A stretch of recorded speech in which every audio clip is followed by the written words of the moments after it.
নমস্কার বন্ধুরা, বৃন্দাস কিচেনে আপনাদের সবাইকে জানাই স্বাগত। আজ আবার আর একটা নতুন রেসিপি নিয়ে চলে এসেছি। তো আজ আমি আপনাদের তৈরি করে দেখাবো উচ্ছের চপ। তো ভিডিওটি শুরু থেকে শেষ পর্যন্ত দেখার অনুরোধ রইল। তো প্রথমেই আমি ব্যাটার তৈরি করে নেব। তার জন্য আমি নিয়ে নিচ্ছি 3 চামচ বেসন।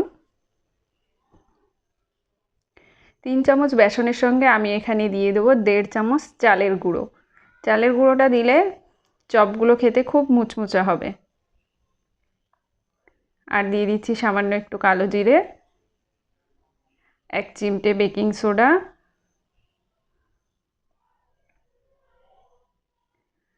স্বাদমতো লবণ, সামান্য একটু হলুদ গুঁড়ো। এবার দিয়ে ভালো করে আমি মিক্স করে নিচ্ছি। আপনারা এখানে চাইলে লঙ্কার গুঁড়ো ব্যবহার করতে পারেন। আমি যেহেতু আমার মেয়ের জন্য এটা তৈরি করছি, তাই আজকে আমি লঙ্কার গুঁড়োটা দিচ্ছি না। ভালো করে মিক্স করে নেব, নিয়ে জল দিয়ে আমি এটাকে গুলে নেব।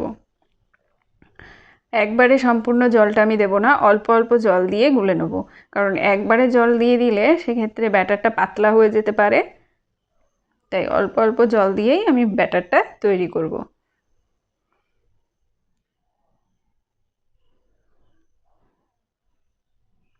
আমার রেসিপিগুলো কেমন লাগছে বন্ধুরা অবশ্যই আমাকে কমেন্ট করে জানাবেন।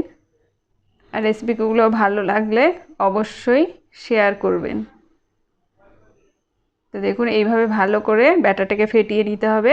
এরকম ঘনত্বের ব্যাটারটা হবে।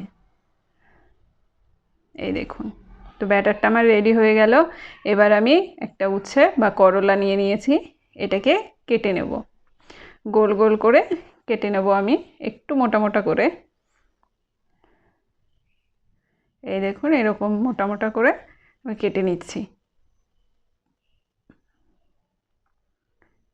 এটা খেতে কিন্তু খুব ভালো লাগে। যারা তেতো খেতে পছন্দ করে তাদেরও ভালো লাগবে, যারা তেতো খেতে পছন্দ করে না তাদেরও এটা খেতে ভালো লাগবে, কারণ এটা কিন্তু তেতো হয় না।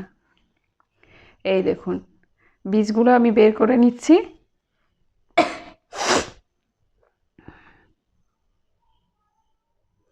আমি এই চপটা এমনভাবে তৈরি করব যে চপগুলো একদমই তেতো লাগবে না।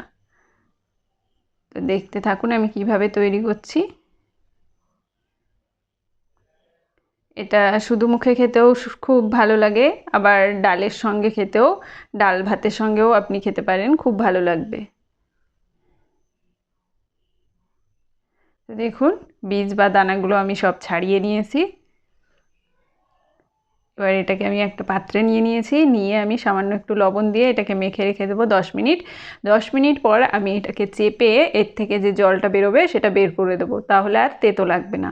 সেটা আমার দেখানো হয়নি, তো আপনারা অবশ্যই চেপে চেপে বের করে নেবেন। এদিকে আমি তেল গরম করে নিয়েছি, তেল গরম করে তার মধ্যে ব্যাটারে ডুবিয়ে ডুবিয়ে উচ্ছেগুলো আমি দিয়ে দিচ্ছি।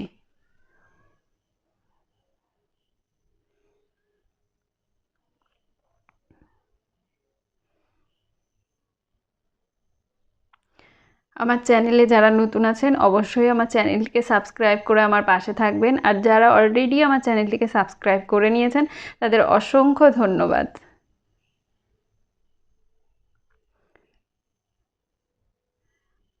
চপগুলোকে আমি একটু উল্টে পাল্টে দেব। চপগুলো যেমন ভাজা হয় একটু লাল লাল করে আমি ভেজে নেব।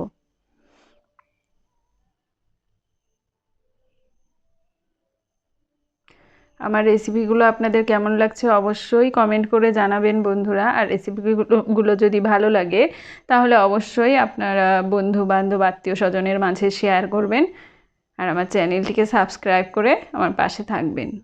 আরও নতুন নতুন ভিডিও যাতে আমি আপনাদের দিতে পারি তার জন্য আমাকে উৎসাহিত করবেন।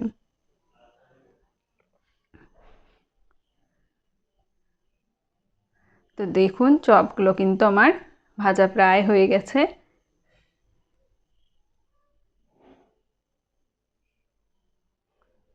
এই দেখুন, এই দেখুন বন্ধুরা, চপগুলো আমার ভাজা হয়ে গেছে, এবার নামিয়ে নিচ্ছি। তো বন্ধুরা, আমার রেসিপিটি কেমন লাগলো অবশ্যই কমেন্ট করে জানাবেন। তো ধন্যবাদ বন্ধুরা আমার সঙ্গে এতক্ষণ থাকার জন্য। দেখা হবে আরেকটি নতুন রেসিপির সঙ্গে।